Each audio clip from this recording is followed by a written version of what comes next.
for less.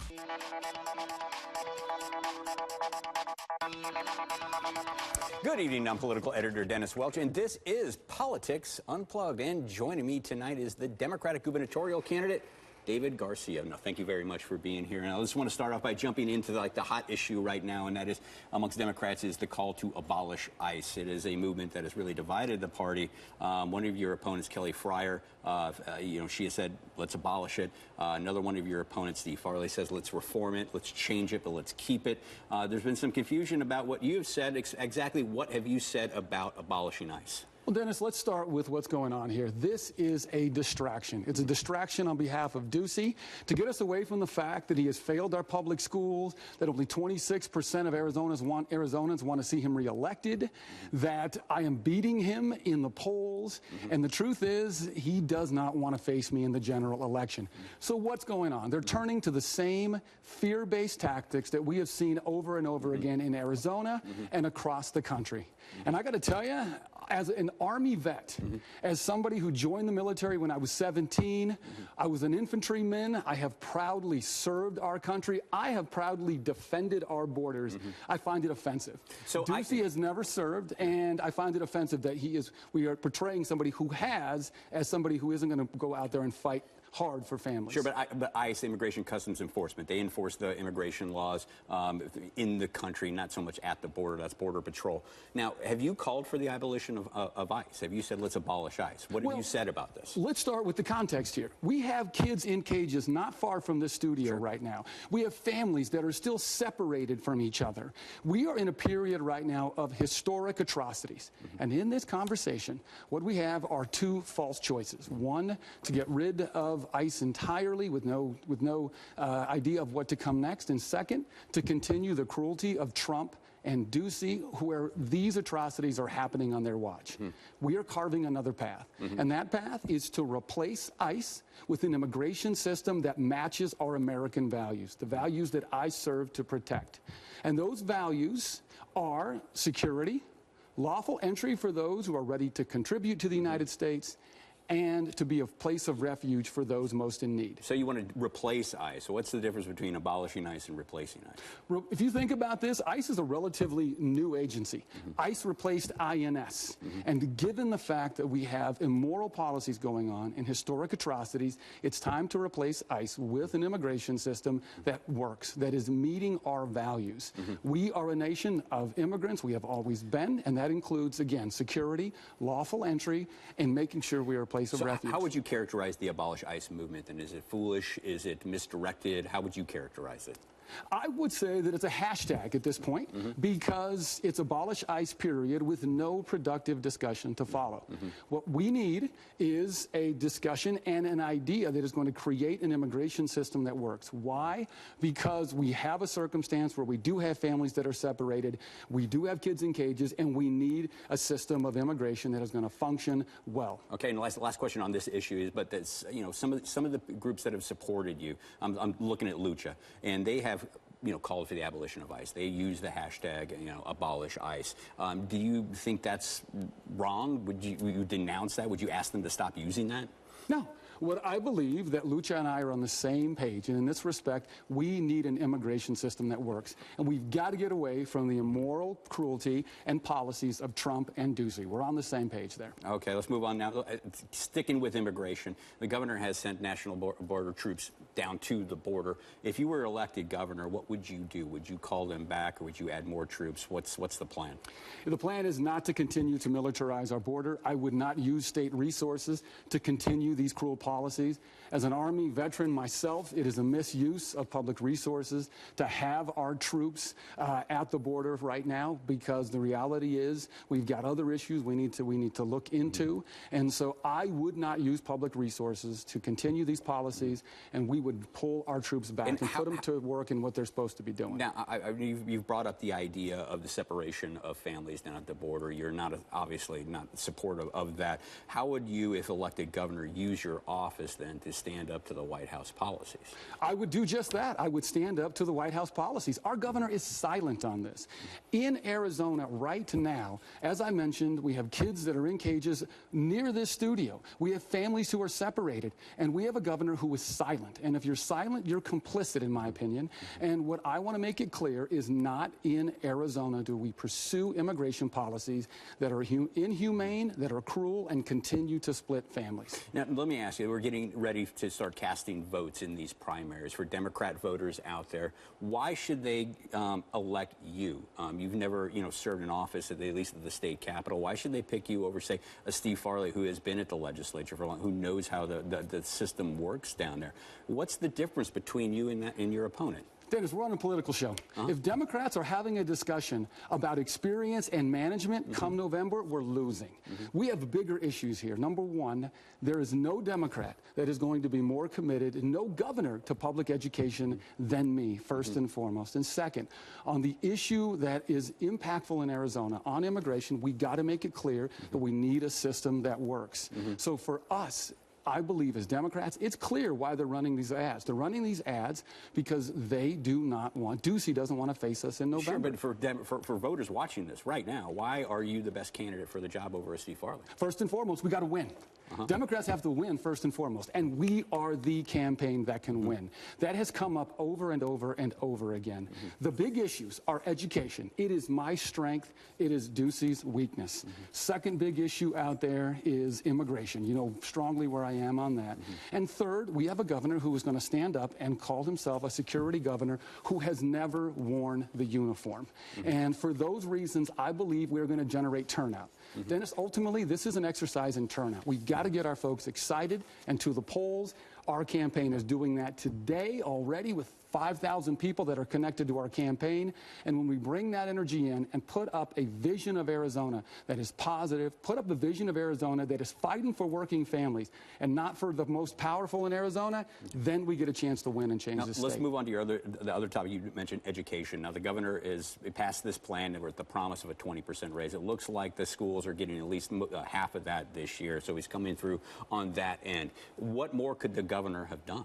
What more would you do? Here's the key. A promise. Look, there's a reason why the governor has such low approval ratings. It's because folks don't trust him, and I'm one of them.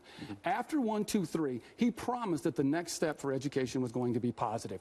The next step was private school vouchers. He has lied to the public. He has lost their trust, which is the reason why only 26% of Arizonans want to see him come back. Look, the reality is our teachers didn't walk out for a start. They walked out for a solution. And Ducey's plan is not a solution. They have come forward with the solution, which is invest in ed. I am behind that solution. I believe it is going to bring much needed dollars. I was going to ask you about that. Is it fair to tax wealthier Arizonans and force them to foot the rest of the bill for your education plan? Let's be clear. Everybody is paying for schools, whether through property taxes or sales taxes. Everybody is talking paying. About jacking up the tax rates on wealthy Arizonans. To me, it's balancing our tax system. That's what it is. Our wealthiest Arizonans pay some of the lowest percentage of taxes in the country in terms of their percentage of their income. And invest in ed creates a balanced tax structure for the state. And I also want to clear this up too. You're champion of public schools and what. Did you send your kids to a traditional public school or for a charter school? I have sent my two daughters to public schools in Phoenix Elementary School District. Schools? No, traditional public schools. It's actually a magnet school in the Phoenix Elementary School District. That's where my daughter went till they were 3 to 5. One of them's still there. The other is at Arizona School for the Arts. All right. And, final 30 seconds here. Again, your pitch, why should they vote for you over the other opponents? We need to win, first and foremost. We need a governor who's going to be strong on education, strong on immigration, who is not taking lobbyist dollars, and who is ready to fight for the people of Arizona. Working class families like the one I grew up in. Ducey has abandoned working class Arizona. Ducey has favored the rich and the most powerful in Arizona. It's time we get a candidate from the people, from us, who is ready to support us. All right, thanks a lot. But we're going to have to take a break right now, but thanks a lot for joining us, and we'll be talking more as we head down the campaign trail. Now, up next, a former member of the Arizona Corporation Commission accused of corruption. But this week, a jury ended up in a deadlock. So what led to this mistrial, and what's next in this saga involving Johnson Utilities? We'll be right back.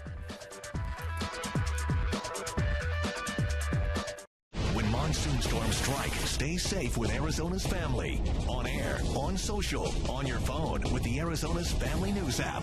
Real-time interactive radar, weather alerts, an exclusive network of weather cameras.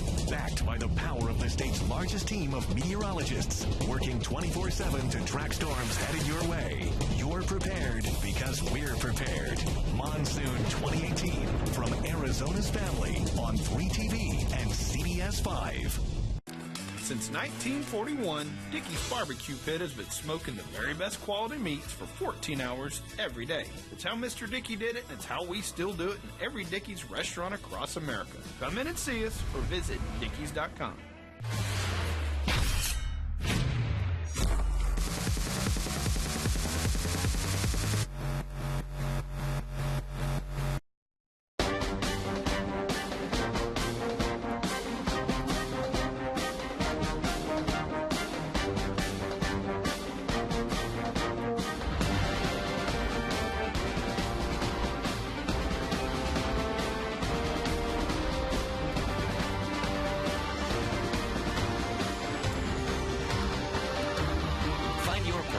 GCU. Private, Christian, affordable, and nonprofit. Visit gcu.edu. How can an insurance company be a good neighbor? I have you in good hands when all they want to do is settle your case for as little as possible. If insurance companies were fair, we'd be out of business. We're Lerner and Rowe. One call, that's all. Call 977-1900. You're all set. Oh, wow. That was quick. And exactly what you quoted me online. You're really going to love your new Toyota. I've wanted one just like this ever since I was a little girl. Whoa, Truckosaurus! So you like trucks, too. Well, don't let anyone tell you that girls can't drive trucks. Just dream big and be whoever you want. Sí, sueño grande. One price, one person, one experience for everyone at Avondale Toyota. The only thing better than Dickey's slow smoke greatness is more of it. This month, make it a double with 2 for $22 2-meat plates. That's 2 2-meat plates with 2 sides each, plus a buttery roll, all for $22. Come on in and see us or visit Dickeys.com.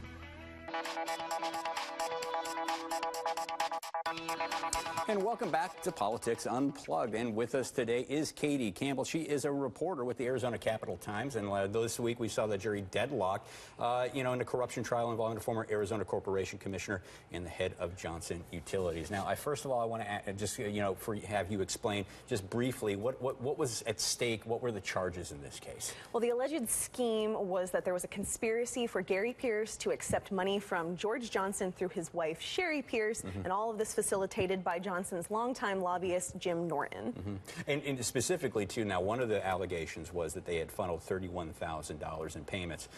It was George Johnson, through his lobbyist, Jim Norton, had funneled these payments to Gary Pierce through his wife. It's very complicated, but tell us a little bit about that $31,000. So Sherry Pierce was allegedly given a no-show job at K&B Consulting, which was operated by Jim Norton's ex-wife, now ex-wife Kelly Norton, that she was given this consultancy job to really not do much of anything but get $3,500 a month. And those payments, though they were paid to Sherry Pierce, were allegedly the bribes to her husband, which were in exchange for favorable votes on the Corporation Commission. Gotcha. Now, did they show proof that Sherry Pierce, that she actually did work for that money? So there were a string of emails, and depending on how you look at the nature of consultancy work and whether those fees were reasonable or not, it appeared that she was doing something, that she was supposed to be looking for a female LDS candidate to run against someone in the Pinal County Supervisor's race, and that she was supposed to be doing various research on redistricting and that sort of thing. So she showed these big pamphlets full of her alleged work product, and then, of course, on the state side, they kind of argued, well, that was all just printed off the internet. And it should be mentioned, too, that while she was doing all this, she was also an employee, a congressional staffer, basically, here at the local office for then Congressman Matt Salmon and for Andy Biggs, correct? Yes, she had experience working in consultancy roles or in local politics roles in those ways. There was also a land deal in question. Yes. Just explain that, and that never went through, though, right? Right. So that was a bit of an odd part of this case. There was a land deal that for a piece of land that was supposed to be worth about $300,000 that was allegedly going to be financed by George Johnson, even though his name wouldn't have been on the deal. But yes, it went nowhere, so it was a bit of an argument point. there was kind of a salacious email involved in all this that was sent from Gary Pierce. What did that say? So he was emailing Kelly Norton rather than Jim Norton, who was supposed to also be on the deal, describing this deal, saying, hey, we need to really move forward on this. I believe there were 2 such emails, but they never went directly to Jim Norton. There was discussion about why they went to Kelly Norton. It was... Kelly Norton, the ex-wife of Jim Norton, the lobbyist that was involved in this case as well. Now, she provided probably one of the most compelling moments in the case because she had flipped on her ex-husband. What was that like in the courtroom? So she was the unindicted co-conspirator. She got an immunity deal for her testimony, and so she was up there for several days going over all of this documentation she had kept throughout this alleged conspiracy, had some very tearful moments describing how she was pressured and bullied into participation by her now ex-husband, saying basically they had this wonderful power couple kind of persona in public and they would go home and just had this awful marriage, and that she was goaded into participating. But yes, she eventually flipped in 2017. But obviously it wasn't compelling enough for this jury. Now, you spoke to the jury foreman. Now, where was the majority at? Now, obviously they mistrialed because they couldn't come to a unanimous verdict. How many people wanted to convict? How many people didn't want to convict? A slim majority was leaning towards acquittal for all 4 defendants. 7 people went that way. Okay, and for 5 others thought that they should find everybody guilty entirely. And what happened was they were really focusing on Kelly Norton, and as well as Gail Burns, who was her confidant at the time, saying they just didn't find her credible, that her statements were inconsistent. These were the folks who were leaning towards acquittal, and that seemed to have done the government in. Okay, so also this case was born out of a broader case they kept alluding to in court records and in court. Do we have any idea what that bigger case was? So, I mean, there's been a lot of rumors about this. It is dubbed Operation High Grid in various government documents, and it seems to be looking back at the 2014 election cycle. We know Gary Pierce has spoken to the FBI specifically about the Secretary of State's race, which his son Justin Pierce was running in that year. Seems that APS could be involved in all of this. So there's a lot of names that came out throughout this trial that are most likely going to reappear in the larger investigation if we ever see it. All right, now final question here on this. Everybody wants to know. Now, they have until August 13th. The federal government has until August 13th to decide whether to try this case again. Based on what you saw in the court, based on your conversations with people involved in this, what's the chance that the federal government is going to take another shot at this? It seems to be a bit up in the air. Obviously, it's very early to be talking about this as the decision just came down this week. But this is a significant investigation, probably the most significant public corruption case since the impeachment of Evan Meekum. And they have another investigation that is riding on the results here. So, but they have to really consider what the foreperson told me. They have to consider the split, how the majority was looking at acquittal. There's a lot going on, but I would say we might actually see a second round. Do you think since it was such a complicated case, though, that made it harder for the prosecution? Because this is complicated stuff. Absolutely. There was so much nitty-gritty, wonky information about how the Corporation Commission functions and the legislature and lobbying. So there was a lot of little details. I definitely saw some jurors nodding off on occasion. So it's a tough one to keep the attention and to keep everything perfectly in place. All right. Well, thanks a lot for stopping by and explaining all this to us. Now, up next, the primaries are a little more than a month away here in Arizona, and the races, they're heating up. Up next, we talk it out. We dig into the candidates' campaign finance reports and show you who's leading the fundraising races. Can I help you? Are you a flooring expert? Yeah, sure. I need new flooring. Can you come out to my house for a free estimate? No, we don't do that. Can you give me some expert advice on what type of flooring's best for me? Not really. Can I see some samples in my home? Oh, and I need it installed before this weekend. We don't do that. Big box stores just can't compete with saving selection and 5-star customer service from Express Flooring. Call now and save up to 71%. Express Flooring is the best. Call 800-EXPRESS. Instead of going to school every morning, what if school could come to you? Because learning happens anywhere and everywhere. K-12 powered schools provide a tuition-free, full-time, online public school education taught by state-certified teachers. It's public school at home. K-12's curriculum is designed to engage students, to challenge them. So visit K12.com today. Tuition-free in Arizona. Michelle Reagan caused an Election Day fiasco.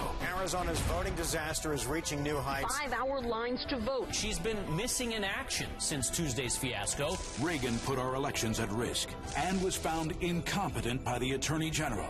a pattern of failure. The better choice? Businessman Steve Gaynor. Steve built companies from the ground up. He'll clean up the mess and run the Secretary of State's office like a business. Steve Gaynor for Secretary of State. Update your floors with Empire Today's $50 room sale. Buy one room, get floors for all other rooms for just $50 each. So when you buy one room, it's only $50 for laminate in the kitchen, $50 for carpet in the bedroom, and $50 for hardwood in the office. There's no limit. Buy one room, and it's $50 for floors in each additional room. Schedule now. 800-588-2300 Empire. Today. Being hurt in a car wreck can make the bottom fall out of your life. Missed work and mounting medical bills can cause you to lose everything. Don't let a car wreck your life. Call Lerner and Rowe today for a free consultation. Call 977-1900. Feeling toasty inside your home? Now's your chance to win a free AC unit and installation in the Semper Fi Heating and Cooling Summer Sizzler Contest. Just visit acfamily.com/cool to enter, and you could be chilling with Semper Fi Heating and Cooling. And welcome back to Politics Unplugged. It's time to talk it out. And with us today, Barry Dill with First Strategic and Emily Ryan with Copper State Consulting. Now, let's just start. We're going to be talking about the campaign finance reports and what they tell us about this race. Let's start with the governor's race. Now, here is the Republican candidate, Doug Ducey. It was what he raised in the second quarter. He raised about $790,000. He got $3.5 million cash on hand. His opponent, Ken Bennett, is going for public funding. He has yet to qualify for that. What does this tell you about, what the governor is doing right now?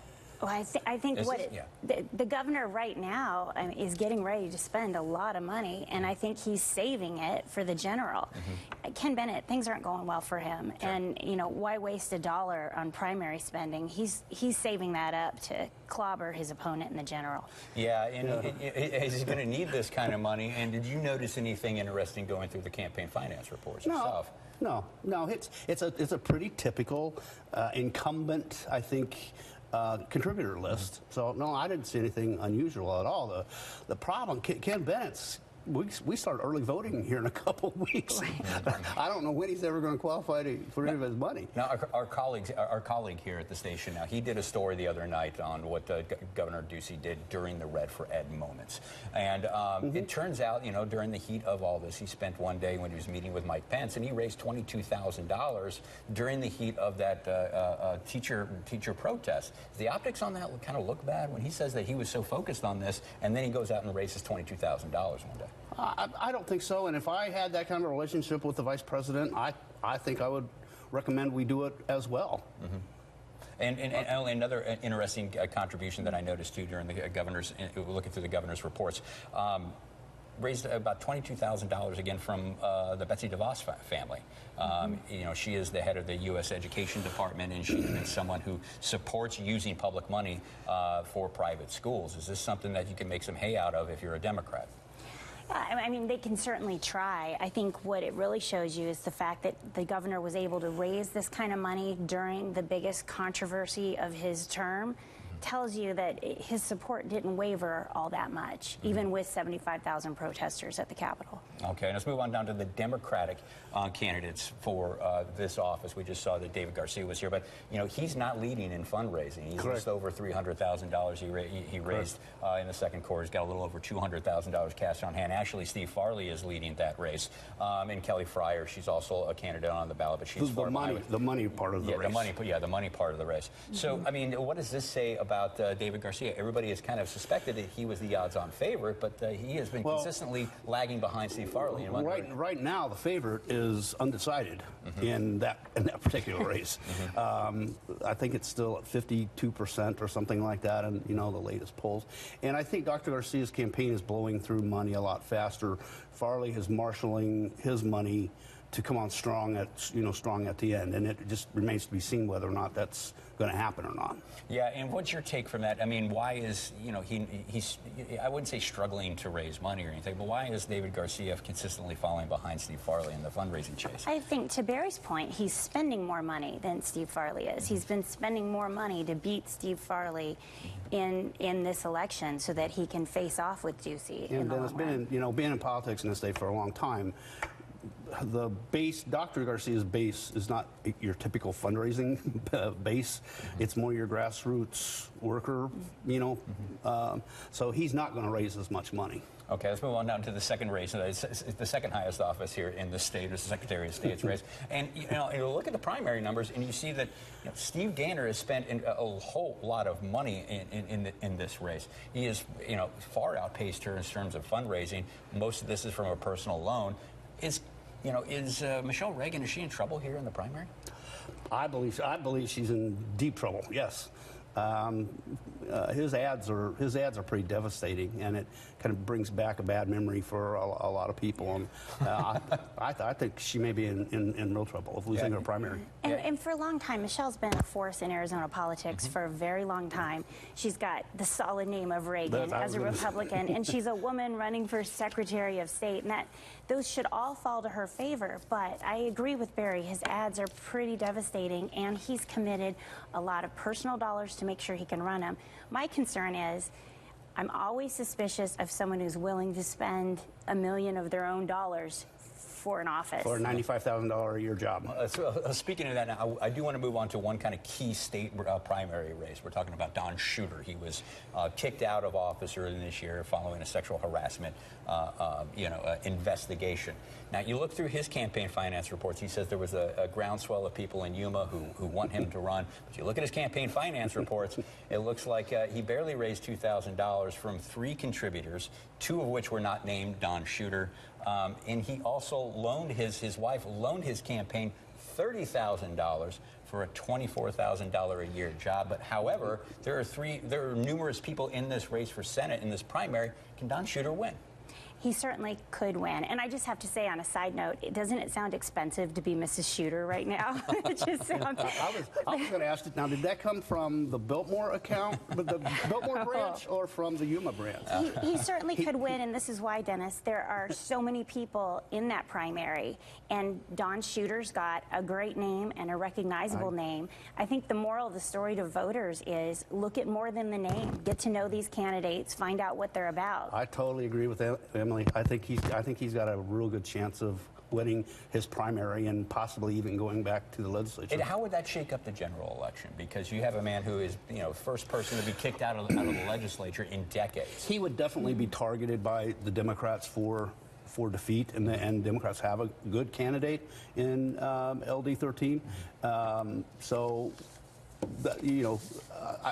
I think that would put that seat in play for the fall. All right, now the final question here is I do campaign finance reports show that Pinnacle West Corporation, now this is the parent company of APS, the state's largest state utility, saving up, I think they've put about $7.5 million to keep voters from approving this clean energy initiative that will require utilities to start 50% of renewable resources by 2030, I believe. Public utilities are, is it right for them to be spending ratepayer money on initiatives like this? Well, it's certainly legal for them to be doing this. I think what APS customers need to put some thought into is the money you're paying in your electric bill is being used to try to influence you. That being said, there really are no good guys in this scenario, because the counter side of that is an out-of-state billionaire who's dumping a lot of money into this state to try to change our state constitution. All right, well, we're going to have to end it there. That is all the time we have for Politics Unplugged. Be sure to join us next week. Good night.